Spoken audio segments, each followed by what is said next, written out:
नमस्कार दोस्तों, OCN network में आपका स्वागत है। मैं हूं ओमकार चौधरी। ब्रिक्स समिट अब बहुत दूर रह नहीं गया है और जाहिर है जितने सदस्य देश हैं उनको तो निमंत्रण पत्र गए ही हैं। कुछ विशेष आमंत्रितों को भी दिल्ली याद किया गया है, दिल्ली बुलाया गया है। तो इन स्थितियों परिस्थितियों में क्या सूरत हाल बनने वाली है, जरा इस पर भी चर्चा करेंगे। लेकिन जो हमारे पड़ोसी देश हैं बांग्लादेश, उसको लेकर के कुछ चीजें चल रही हैं, कुछ चिंताएं भी चल रही हैं। मलेशिया की यात्रा पर जाना, बीजिंग की यात्रा पर जाना, आमतौर पर ऐसा होता नहीं है। नेपाल में जब भी नेतृत्व परिवर्तन होता है, बांग्लादेश में जब नेतृत्व परिवर्तन होता है, मालदीव या श्रीलंका में भी होता है, तो एक रवायत रही है, एक परंपरा रही है कि पहली विजिट भारत की ही होती है।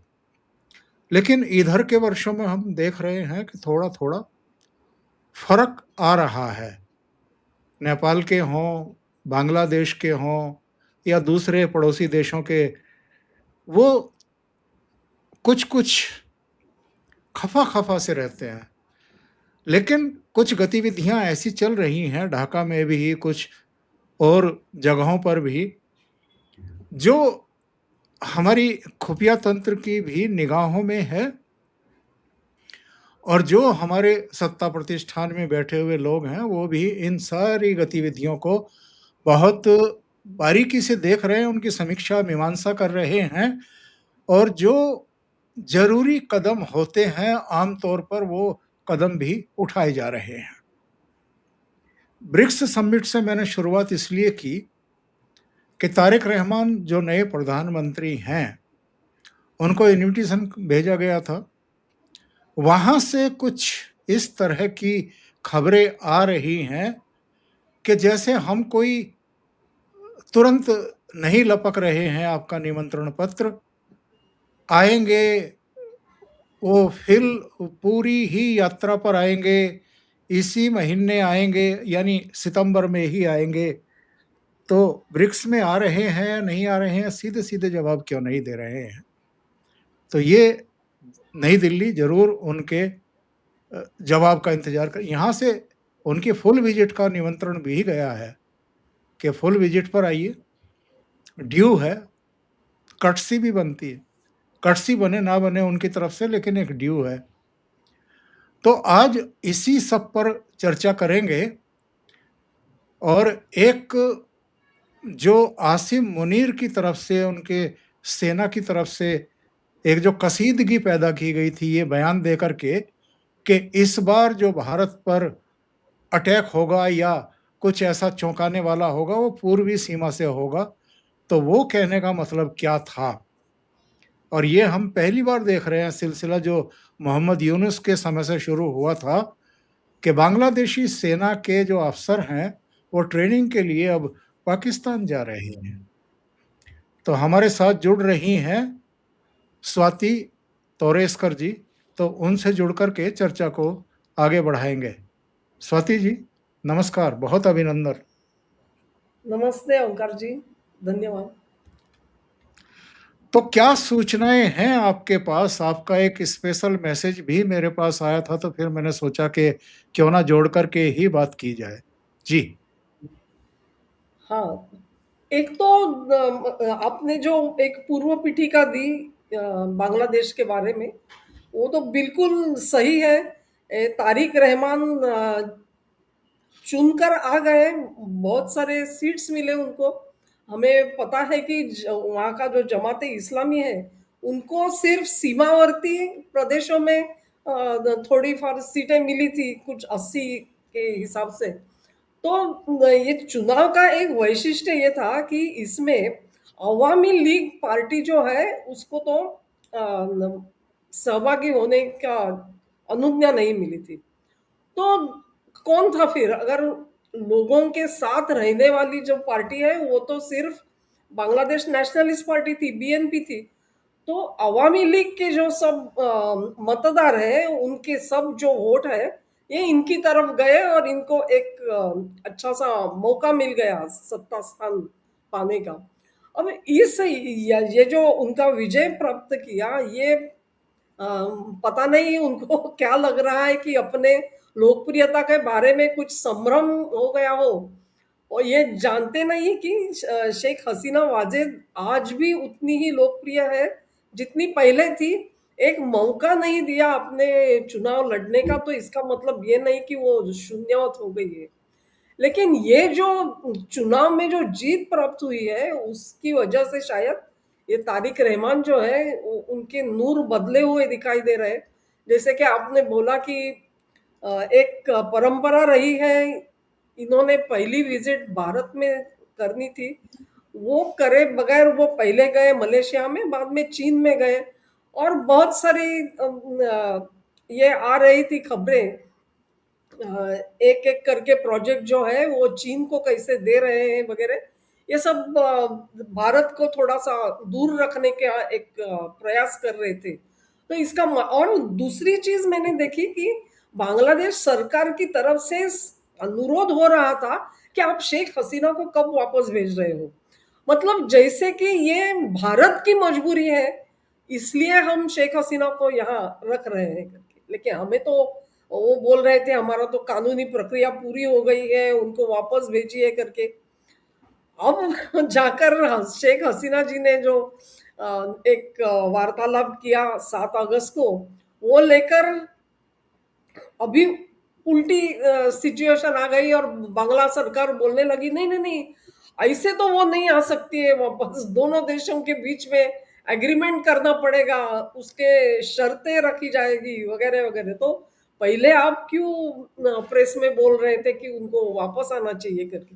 तो एक थोड़ी सी उनकी मुझे लगता है कि एक मनस्थिति जो है वो ठीक नहीं है। जैसे जैसे एक मैं जिसे वस्तु स्थिति जो है, उसका जो परसेप्शन है वो जिसे आते रहेगा वो समझ जाएंगे कि ये परिस्थितियां जो है कि ये उनके नियंत्रण के बाहर है और भारत के मदद के बिना वो वहां पर बहुत सारी देर तक राज भी नहीं कर सकेंगे। बिल्कुल सही बात कह रही हैं आप स्वाति जी। लेकिन कुछ गतिविधियां हमारे यहाँ से चल रही हैं, श्रीलंका के हवाले से भी और बांग्लादेश के हवाले से भी। ये तैयारियां किस तरह की हैं?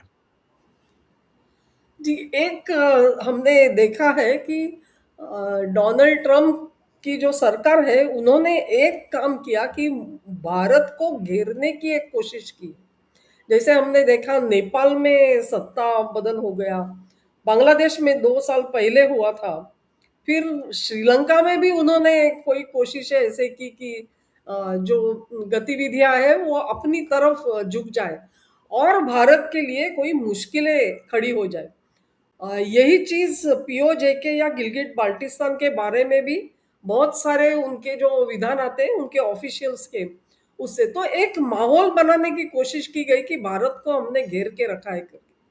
तो इसी का एक नतीजा था कि भारत को भी अभी, अगर आप हमारे पड़ोसी देशों में इस तरह का हस्तक्षेप करते रहेंगे, तो भारत को कुछ ना कुछ तो करना पड़ेगा। तो हमारी जो एक धारणा है, हम ज़्यादा बात नहीं करते, मोदी जी करके दिखाते हैं। तो पर्दे के पीछे बहुत सारी गतिविधियाँ चालू थी और उसका परिणाम अभी हमें दिखाई दे रहा है। नेपाल में हमने देखा कि हिंदू राष्ट्र घोषित करे करके एक जनता खुद रास्ते पर उतर आई थी वहाँ पर। नेपाल में अलग सी परिस्थितियाँ हैं, वहाँ की जो आर्थिक परिस्थिति है। 2 चीज़ें हो गई श्रीलंका के बारे में भी। एक उन्होंने तय किया है कि जो लैंड ब्रिज बनाना था वो प्रकल्प बहुत देर से विलंबित था, तो उसे अब पूर्ण रूप देने की कोशिश हो रही है। तो इस तरह की ये जो गतिविधियां हो रही है वहां पर। और दूसरी चीज, हमारे विवेक मिस्त्री जो फॉरेन सेक्रेटरी है हमारे, वो गए थे श्रीलंका और वहां से उन्होंने श्रीलंका सरकार को बताया कि प्रोविंशियल इलेक्शन होनी जरूरी है।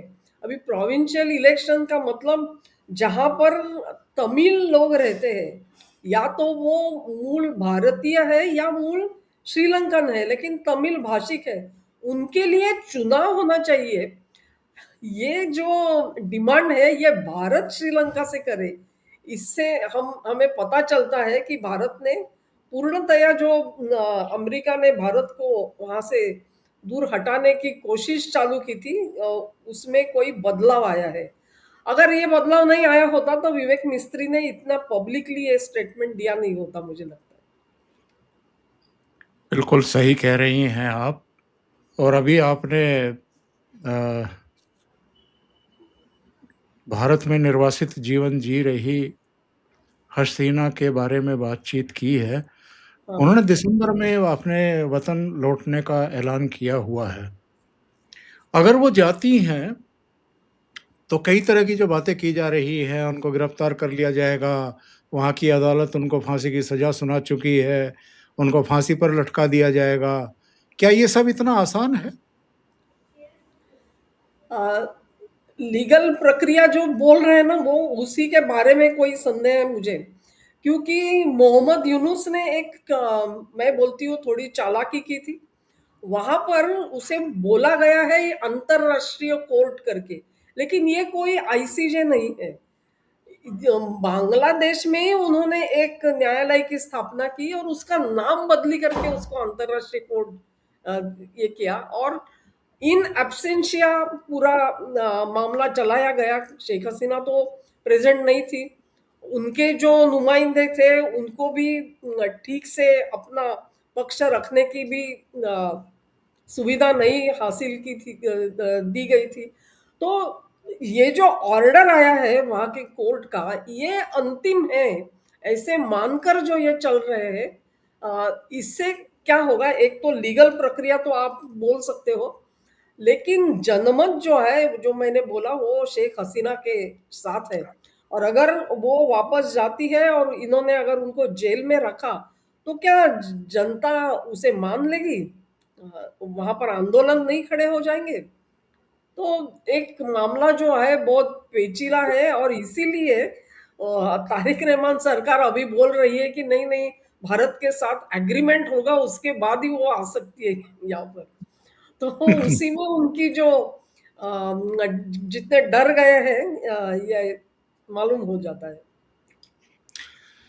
अब कुछ बिंदुओं पर ज़रा आते हैं स्वाति जी। हाँ।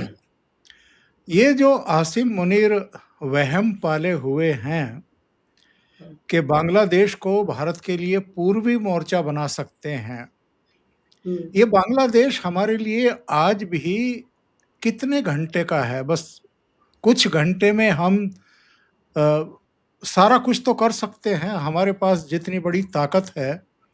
और हम याद नहीं दिलाना चाहते इनको कि 1971 में हमने क्या किया था।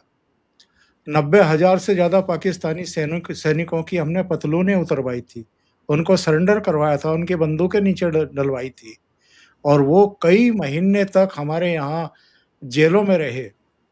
वो तो इंदिरा गांधी की के ऊपर एक बाहर का प्रेशर था, जिसकी वजह से उनको बिना कुछ हासिल किए छोड़ दिया गया, मैं तो यही कहूँगा।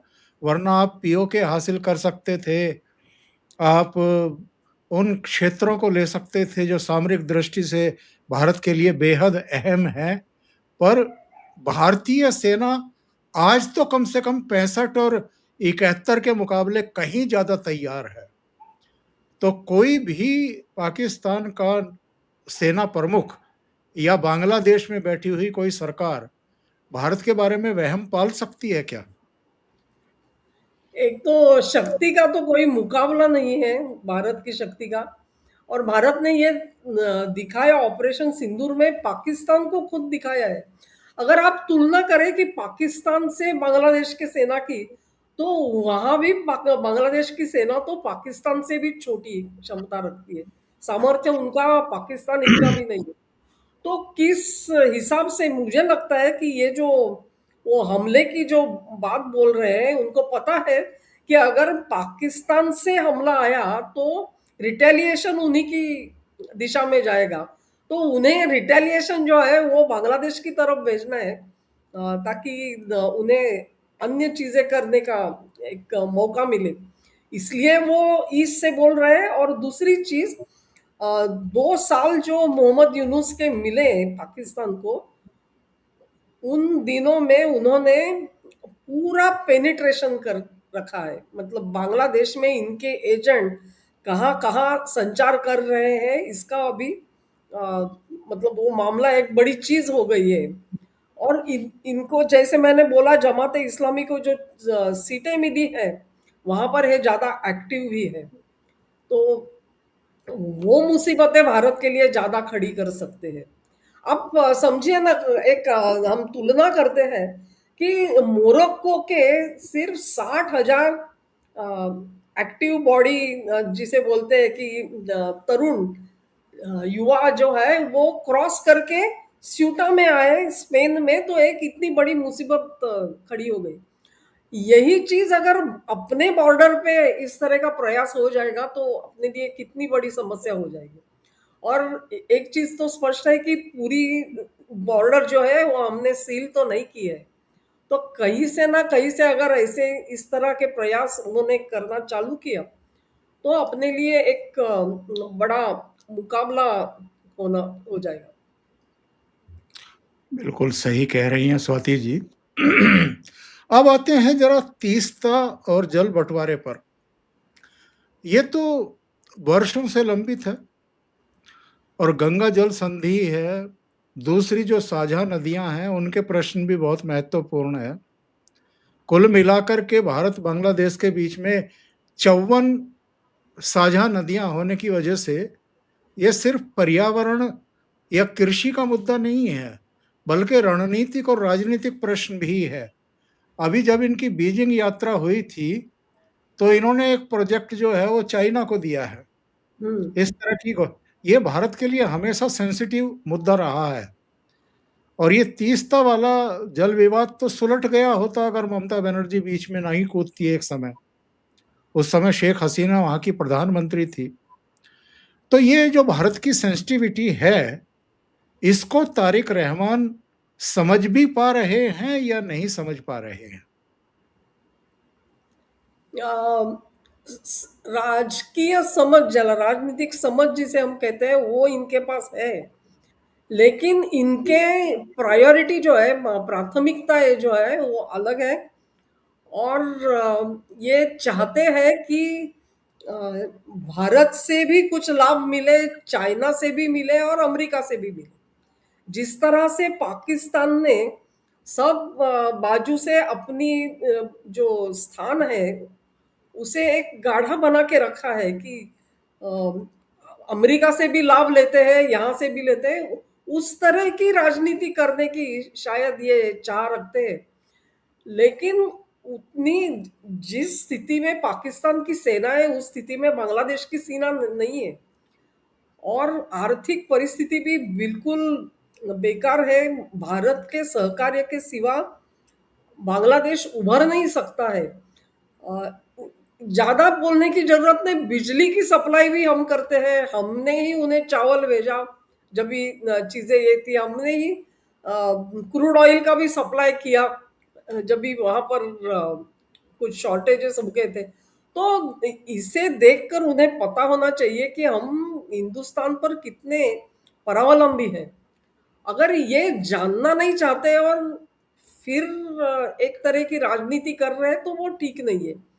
और मतलब भारत को चीन के खिलाफ लड़ाने की जो उनकी चाल है वो भी असंभव है, मतलब सफल तो होगी ही नहीं, क्योंकि भारत और चाइना के बीच में भी कोई ठीक सा संबंध है जिसकी ओर भारत चल रहा है।